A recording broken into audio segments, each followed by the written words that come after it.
Well, hello and welcome everyone. It's very nice to see you and thank you for coming, and also welcome to our online audience too. My name is Paul Anderson. I'm acting as the Interim Director of the Centre for Islamic Studies this year, and this is the third of our public talks this term. And we're delighted to welcome Dr. Egdunas Racius from the University of Kaunas in Lithuania. Dr. Racius is the Professor of Middle Eastern and Islamic Studies at Magnus University, and the Reviews Editor of the Journal of Muslims in Europe, as well as co-editor of the Yearbook of Muslims in Europe. And he may well be known to you as the author of several books and monographs. He is the author of the co-editor of Islamic Leadership in the European Lands of the Former Ottoman and Russian Empires, Legacy, Challenges and Change. Also the author of Muslims in Eastern Europe with Edinburgh University Press in 2018. And most recently, the author of Islam in Post-Communist Eastern Europe between Churchification and Securitization. And recently he's also started as the team leader for the Lithuanian team in Horizon 2020 research project, Radicalization, Secularism and the Governance of Religion, bringing together European and Asian perspectives. So we're delighted to welcome you, and Dr. Racius will speak for around 45 minutes, and then we'll have time for discussion after that. All right, thanks, Paul. It's a pleasure to be back to Cambridge. I have to admit that I was not at the department, but in Cambridge back in June, but I was a family visit, so it was a different thing. Otherwise, I have visited this very building, but it's been about 7 or 8 years, and that was a bigger conference. Now, I should be sharing my slides, and I'm not sure how I do that. If I simply go to share my screen, and is this how it works? Oh, so you certainly do. Well, I'm not sure whether you need to see all of these. All right, so you certainly see. I hope that the audience behind the screen also see this, but it's just that maybe too many things around, and we probably need to remove some of those things. And then Neil probably will help us to make sure that it's only the slides visible rather than the many other things that are around.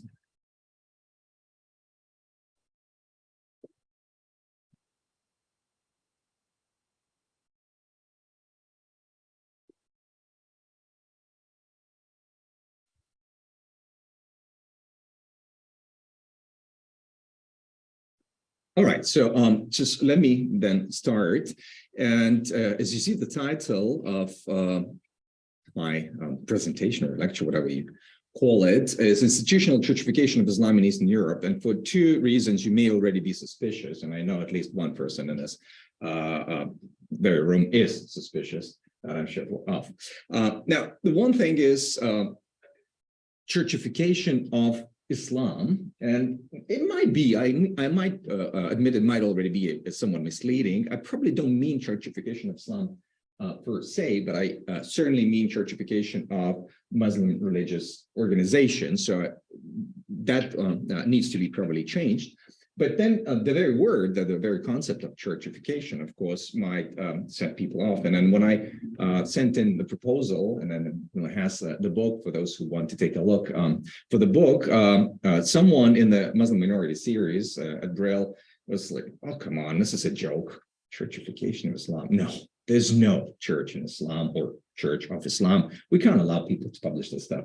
But others, those who were actually, but because that particular member was an American, those who were European, they said, "Oh, look, in Europe, we have different developments, and in particular in Eastern Europe, let's give them a chance."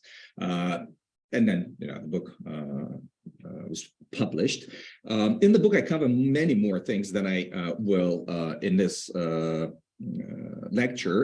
It's securitization, which I only very briefly touch upon, but churchification certainly. So let me go into the first thing here, which will be what? How do I get the next slide? If you just press the space bar. Oh, space is this. Black is there. But it hasn't moved. Neil, sorry. Space. Yeah. Wrong. That's now. So which one then? So it is space. All right. Okay.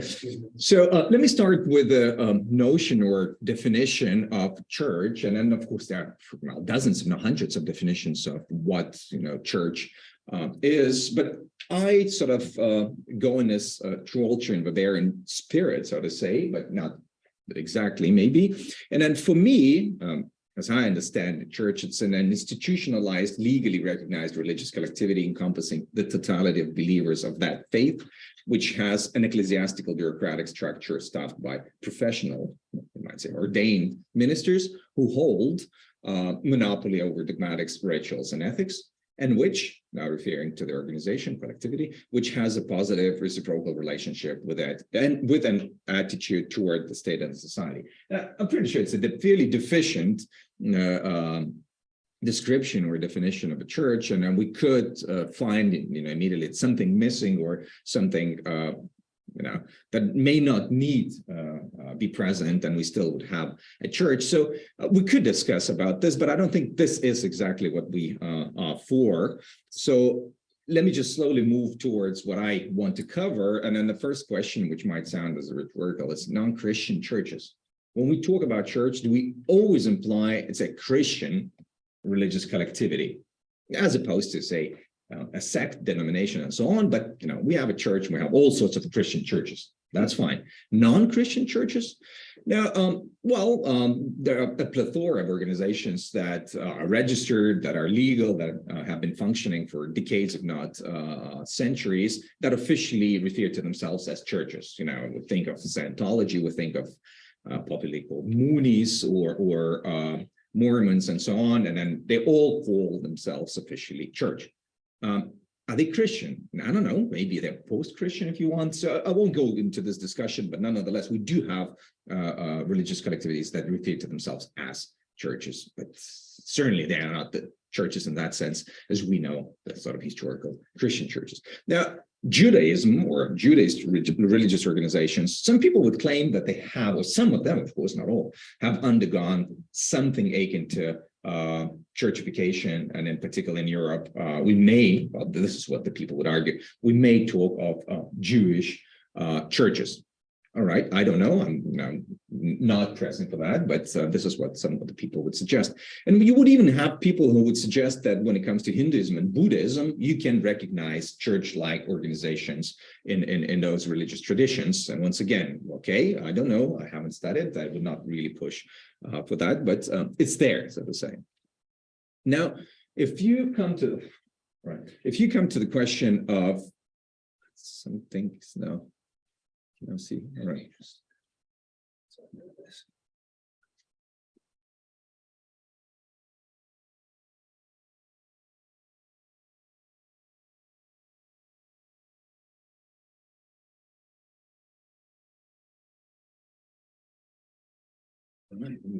Thank you. All right. So if we now sort of narrow down to Islam, and this very sort of crucial question of church in Islam versus Church of Islam, the classical insider view, and this is probably the truism all of us know, it would be this argument: there is no church in Islam, therefore there may not be a Church of Islam. And then we'd probably come up with, I don't know, zillions of authors, authorities who would argue, sometime in the Middle Ages or recently. I just, have references to two recent authors. Now, but if we approach from a critical outsider perspective, there are people like Mark Sedgwick who would argue that there used to be a church in Islam, but no more.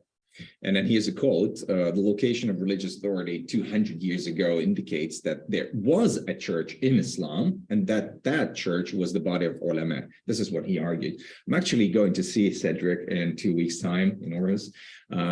I'll ask whether he still thinks the same way. Now, you may easily recognize that he's referring to the Ottoman polity and an Ottoman governance of religion, if you want, and then with Sheikh al-Islam being there, at the top of this whole structure.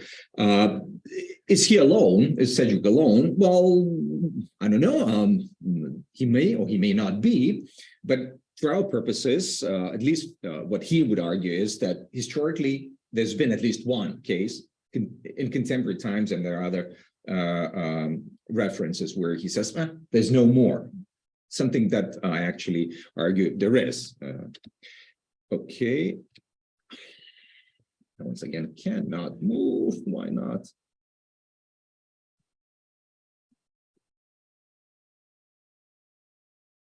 Oh, you're a wizard. You just come in and correct. All right. So, but if we now look at this from a sort of more analytical, sociological perspective, I would argue, and not only me, of course, that in contemporary Muslim religious collectivities, both in majority and minority settings, have been or are being turned into arguably church-like religious collectivities. In other words, are being churchified.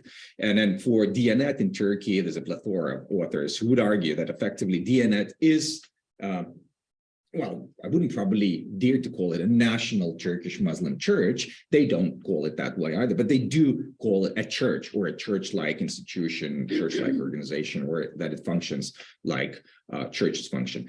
Mind you, what is important here, the definition that I had in the first slide of the church, I made sure that it could be applied to non-Christian religious collectivities. So when I say church, for me, it doesn't mean it's Christian. It's a religious collectivity. And then the question, how do we, treat it? How do we call it? How do we identify? But it doesn't have to have any traits of, Christianity. So it's not about Christianity here at all. So therefore, in the case of Diyanet, if we come to call Diyanet a church-like institution, it's not that it is Christian or Christianized. So just as a disclaimer of sorts. Now, the majority minority settings, now what I did in my research and what's in the book is a minority setting. I'm tempted now to do research in the majority setting. It is Central Asia. I don't know if I ever get a visa to go there. And if I do get visa, whether I actually can do any research. We'll see.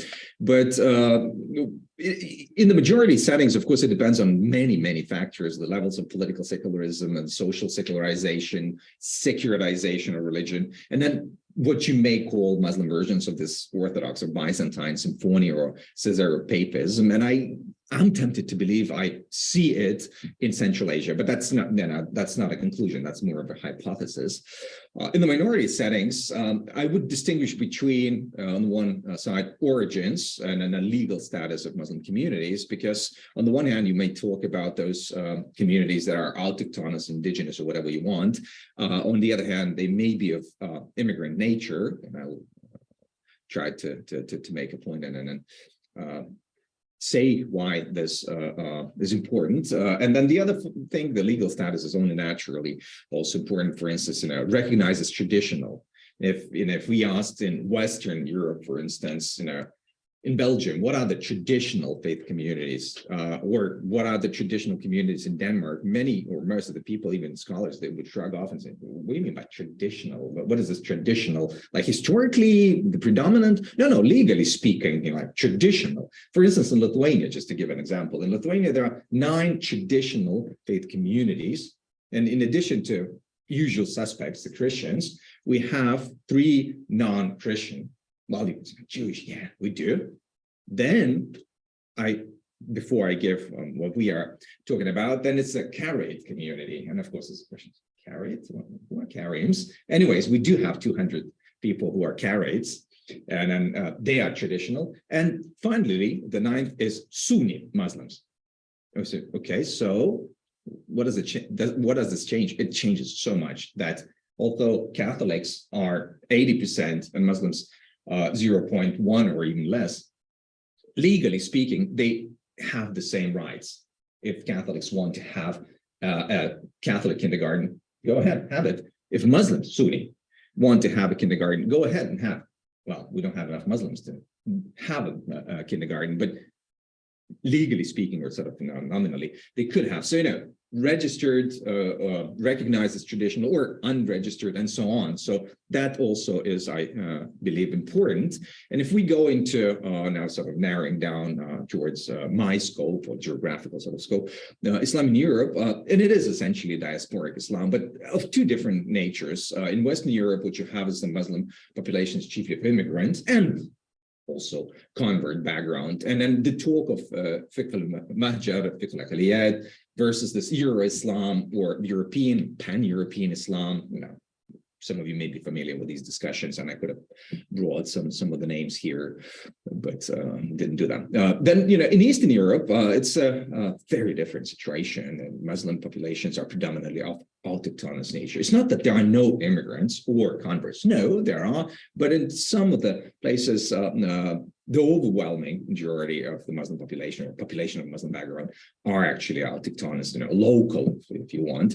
And then there, the talk of this European Islam is more of, local national forms of European Islam that are treated as very different from what is being what is in the making, so to say, in Western Europe. Because whenever in Western Europe context we talk about European Islam, we need to build it. The Muslim communities need to shape Islam so that it becomes European. Now, in Eastern Europe, to build, what do you mean to build? In Lithuania, we have our Muslim community for 700 years. They must have built it already. So it's a totally different understanding.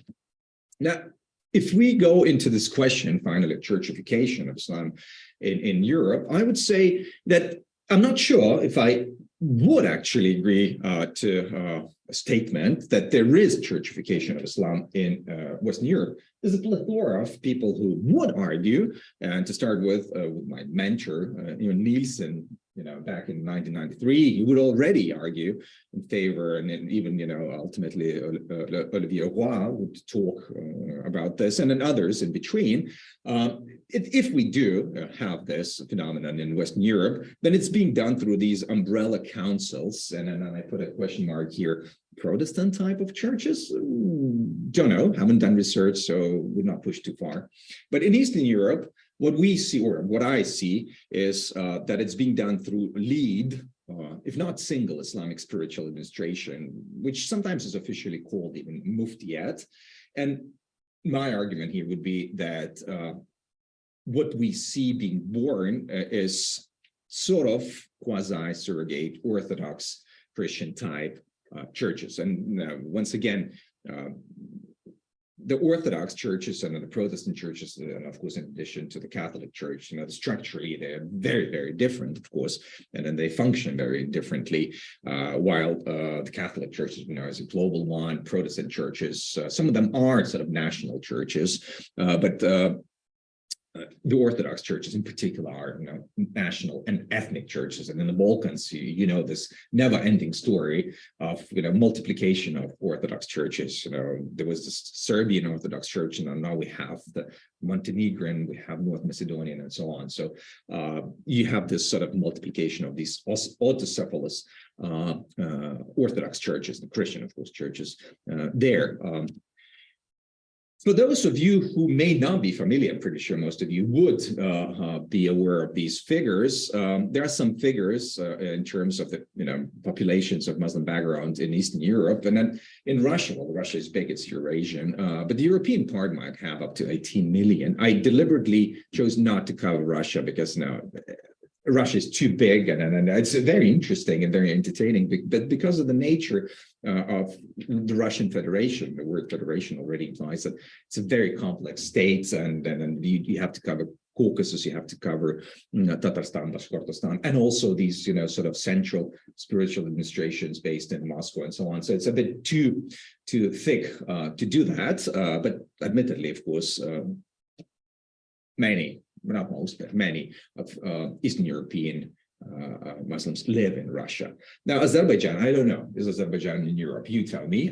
They do sing in Eurovision, and they even hosted Eurovision. So they must be in Europe, right? But I'm not sure. If they are, then it's over 9 million. But then once again, it's a very interesting constellation there.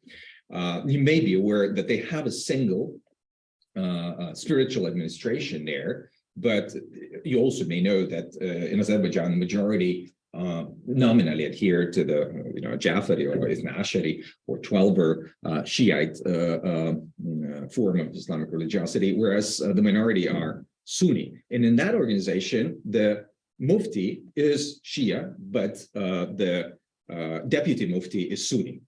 And then they get along, then they have, well, they have to get along. I mean, Aliyev makes sure that they get along. But I haven't researched or haven't done research on Azerbaijan, which is probably also an interesting case, but it's not necessarily to argue that I would definitely find churchification of Islam in Azerbaijan. Don't know, maybe not. Rest of Eastern Europe up to 8.5 million. Now, this figure is a cumulative figure from the yearbook of Muslims in Europe that I'm part of. And then, of course, some might say, oh, okay, maybe there are more, maybe there are less. But this is what our team, so to say, our contributors, everyone, individually writing reports with, say, and then you add up to this number, so to say. Oh, all right. At this point, I thought that you might start getting bored with just, reading or hearing me, and you might want some views. Now, this is, I don't know, well, someone definitely can read that name. I don't know whether the rest can read the name of the village, Keturiasdešimt totorių. The totorių apparently implies, Tatars, right. Now, Keturiasdešimt is 40 Tatars village, and it's an official name of the village.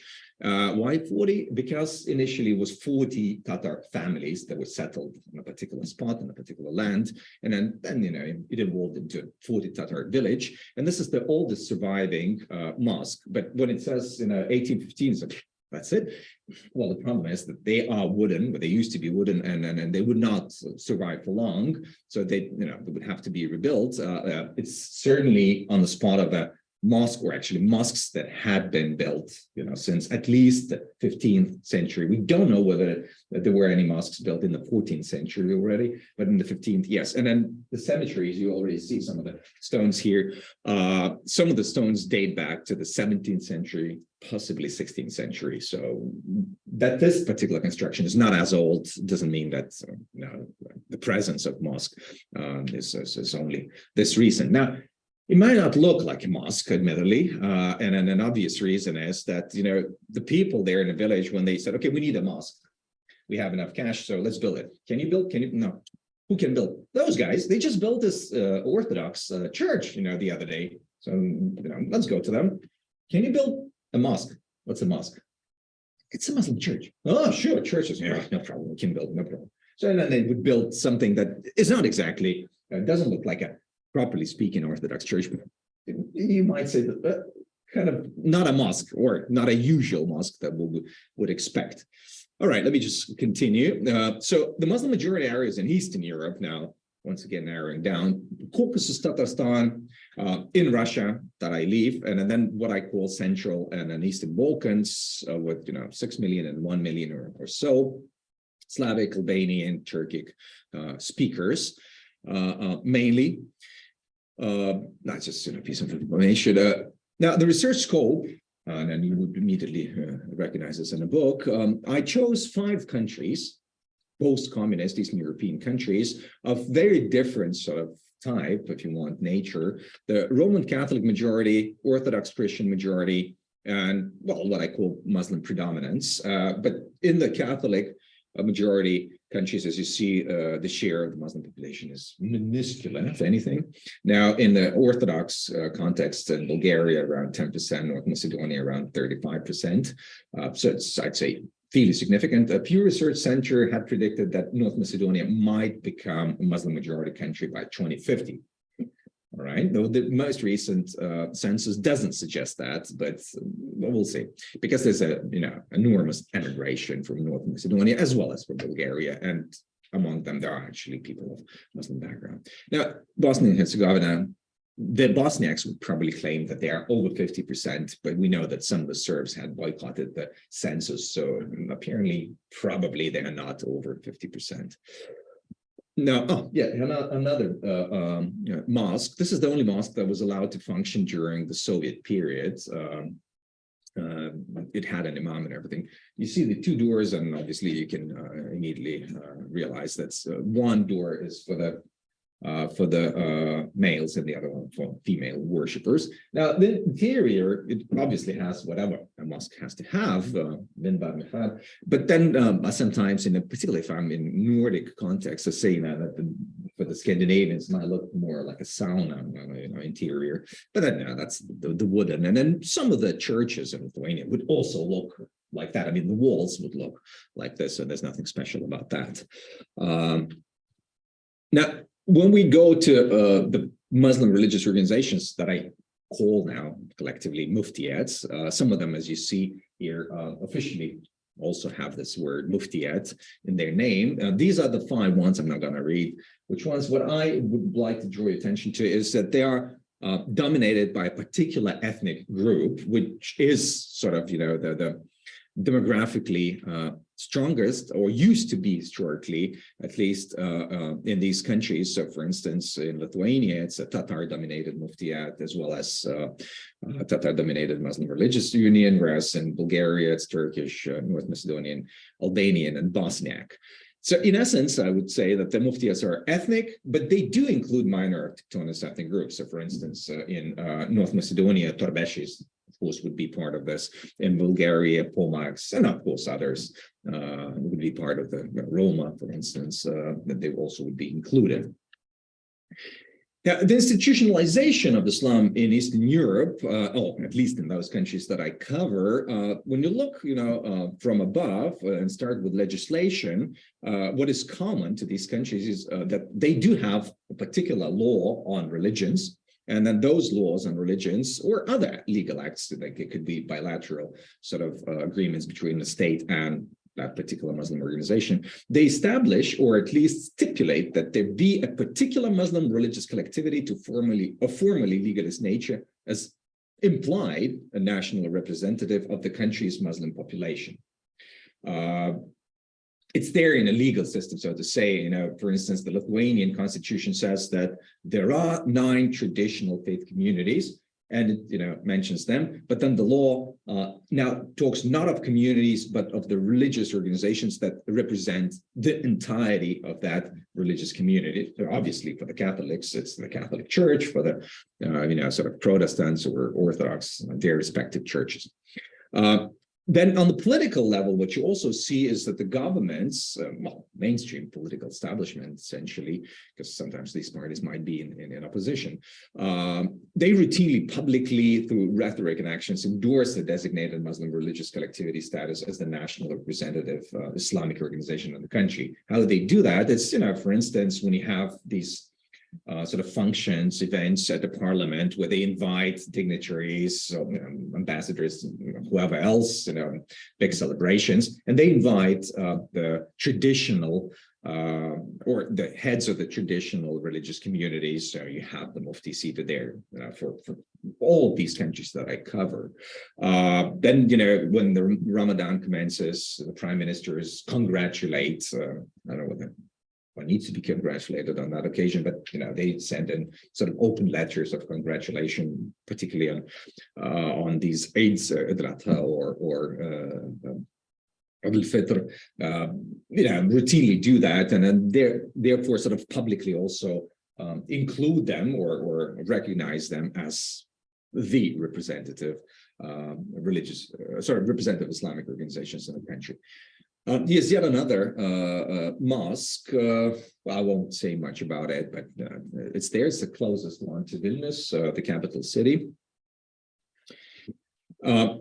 Then when you go into social actors level, you see that at least mainstream media perpetuates the distinction between the good, our Muslims, they get interviewed, these muftis and so on, they talk about whatever is relevant and sometimes not even as relevant, represented by the designated Muslim religious collectivities, and all other, other Muslims who are intentionally or not, often othered, if you want, stigmatized.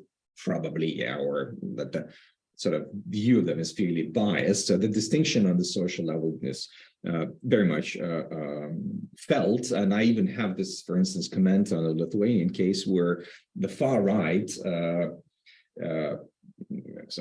guys would discuss Islam in Europe, and then they would, of course, we can easily expect that they would say, oh, come on, these Muslim hordes coming over, taking over Europe and so on. But someone, raised their hand and said, what about the Lithuanian Tatars? And then that guy who raised this question said, mind you, that the Lithuanian Tatars joined the Lithuanian resistance against the communists. And all these, of course, far-right guys are anti-communist, anti-Russian. So, oh, cool, these guys are cool, our Muslims are fine. But those other Muslims, Arabs, no, these are wrong. So even the far-right make this kind of a distinction. Now, if we look at the institutionalization from below, what you see is these founding documents, the main documents of these organizations, the statutes or whatever they are, they would, declare, or at least imply them to be the sole legitimate representatives of true national, apparently European Islam in the country. Moreover, often they claim to represent the country's entire Muslim population. So, for instance, in Poland, they say, we, the Muslim Religious Union, are representatives of all the Muslims in Poland. Well, okay, now the problem maybe is that that document was created back in the 30s, 1936, and is still valid. And for the country, it is this particular Muslim organization that is representative of all the Muslims, which is not the case, of course, because by now there are many other not only groups of Muslims who adhere to different forms of Islamic religiosity than the one that is recognized by the Polish state, but that they also have their own organizations, but they're disregarded. It's only that mufti who gets invited to the parliament and so on and so on. In the Bosnian case, what you have is that the Bosnian Islamic community claims not only to be the sole representative of Muslims in Bosnia, but the sole representative of all the Bosniaks around the world. So if you're a Bosniak in Norway, you kind of belong to the Islamic community, even if you don't know that or you don't recognize its authority, but they would claim, because if you're a Bosniak, you're our.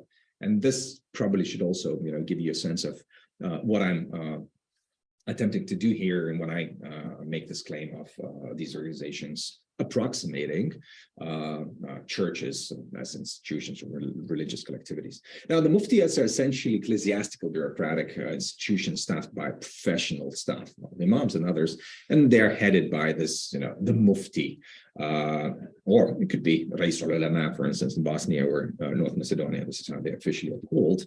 Now, the training of Muslim clergy which is very important, is that the states generally either insist on or openly encourage professionalization of Muslim clergy. And you say, oh, well, this is going on in Western Europe also.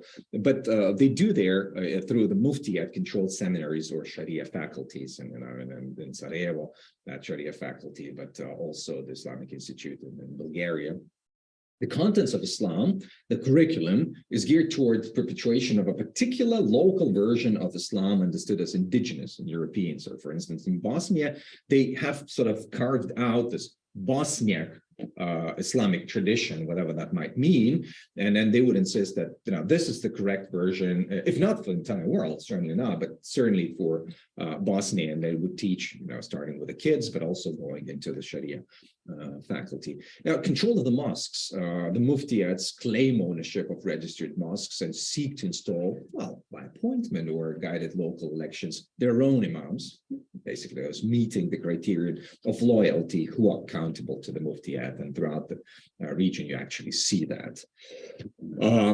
Finally, sometimes the muftiyats structurally include, what, I don't know, maybe could be termed heterodox forms of Islamic religiosity, like Sufis. So, for instance, Islamic community in Bosnia has a Sufi section. The North Macedonian Islamic religious community has a Bektashi section. The Bektashis are not happy with that. You may have heard of this. The Bektashis in North Macedonia want to be an independent, not an independent Muslim community, but an independent religious community apart from the Muslim. Why they want to do that is because they see an example in Albania, where Bektashis have been, since the interwar period, basically 30s probably, have been a separate religious community. They only make 2%. And of course, in Albania, the Muslim community is much bigger. But nonetheless, these are two separate communities. So in North Macedonia, they want to have it, but that North Macedonian Islamic religious community doesn't allow them to become independent.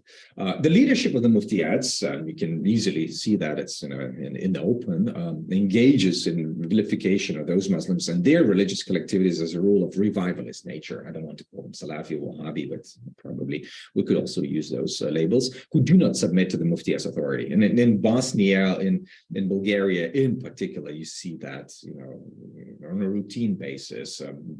The Salafis or whoever else, they have their internet websites where they don't have nice words about the Muftiyads, but in return, the Muftiyads also, as I said here, vilify, if you want, or demonize those particular groups. Here's what used to be a mosque in what now is central Vilnius, the capital city of Lithuania. Back then it was a Lukiškės suburb, but it was pulled down by the Soviet authorities, as you see, in the late 60s. So Vilnius doesn't have a proper mosque. It has several musallas, but there's no like a mosque, and this is what it used to be. So ultimately, I come to this argument that the Muftiyads approximate, resemble, or whatever you want, churches, because at least according to the definition of the church that I had carved out, I would say they meet, the criteria. And on two counts, of course, it's more that they claim rather than they do. For instance, that they encompass the totality of believers of that faith, as for instance in Bulgaria or Macedonia, for that matter, or Bulgaria, North Macedonia, and Bosnia. They do claim that, okay, all of the Muslims in this country are our flock. We know it's not the case. Same is probably in terms of this monopoly over dogmatics, rituals, and ethics, the case or the example of the Salafis, Sufis, or Bektashis, or whoever else would also suggest that it's not the case, but they at least make such claims. And the consequence, I would argue, of this institutionalization of Islam in Eastern Europe is, in effect, Islam's churchification, where the representative Islamic organizations, the Muftiyads, are expected by the states to, and themselves do, institutionally function like Christian, autocephalous, Orthodox churches. They do resemble them. And then I would even suggest that some of them do this very consciously, in particular in the Balkan environment, where you have these very powerful Orthodox churches, the Serbian Orthodox Church, the Bulgarian Orthodox Church, and so on. The leadership of these organizations engage in administrative affairs more than in spiritual ones, because it's an interesting thing. When you have a mufti, you would expect that mufti gives, fatwas, this ifta, thing. It never happens. Some of these muftis have never given any fatwas in 20 years of their being in office, because they would be preoccupied not so much with spiritual stuff, but with administrative, all the way into sort of financial. It's the power games. It's the restitution laws, and then trying to get the lost property of the communities that had been appropriated by the communist regimes, and so on. So it's much politics, little religion, if you want. There is no space for spiritual improvisation, which I had suggested already, or alternative thinking, and no free spirit. Okay, now I'm done with the mosques, although I forgot one of the mosques, which is in Kaunas, which is a brick mosque. People has seen that mosque visiting Kaunas. These are the cemeteries, the recent ones. The old ones are not as interesting, and they're old, but the recent ones, just for the purposes of so that you could see how the Tatars tried to retain Arabic script. And for those of you who know, it's fairly easy to recognize A'udhu billahi minash shaitanir rajim, Bismillahir Rahmanir Rahim, and so on and so on. But when you read it, it's not exactly. Now, once again, it wasn't the Tatars who would do that. They would commission the guys who would do this for Christian cemeteries and Christian graves, and then they would just give this example. So those non-Muslim I don't know, shall we call them artisans? They would do their best to come up with this vision, but it doesn't really meet what you would expect. what we have in at least these countries that I analyzed, I would argue that the muftiyats feel empowered by the states which seek to use them for their own national security interests. And here we come to this securitization aspect, where you see securitization, marginalization, or extermination even of alternative and especially those deemed radical forms of Islamic religiosity. In Bosnia is the best case, but also Bulgaria and North Macedonia, less so for Poland and particularly Lithuania, where the dynamics is different because of the small size of the community also. The states and the muftiyats work hand in hand in seeking to limit the spread of alternative forms of Islamic religiosity. And I have plenty of examples, of course, in the book, but I just don't have time to go into them, and particularly radicalization of Muslim youth. And of course, you would find this in the book. So the outcome is that I would argue that the institutionalization of Islam in Eastern Europe, which purportedly Europeanizes Islam or protects the European version of it in the form of locally, nominally legalist form of Islam, in practice institutionally, but also content-wise, by making it hierarchical, structurally speaking, and bureaucratic, strips Islam of its presumed egalitarian nature. Well, I'm not a Muslim myself. I don't represent the Muslim Commonwealth, so I would not necessarily argue that Islam has been sort of egalitarian in its sort of nature, but there are, of course, many Muslims who would argue in favor of this. Furthermore, governance of Islam in Eastern Europe effectively bastardizes Islam to the point of accepting just one version of it, in the form of propagated by the respective muftiyats.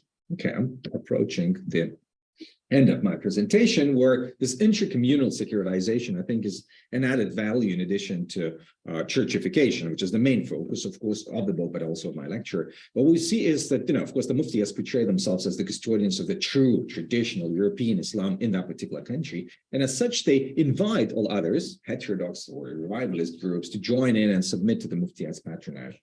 In Bosnia and in Bulgaria, it's very, very evident. If those groups refuse, the muftiyats engage in rhetorical othering, securitization of refuseniks, and in most extreme cases seek states' legal involvement. So a typical situation would be that you have this mosque that is out of control of the muftiyat, and there's this preacher, an imam, and then the muftiyat nicely invites the community and the imam to join the muftiyat and then be under their control. And if that community refuses, the mufti dials appropriate state authorities and says, I think they have very radical literature there.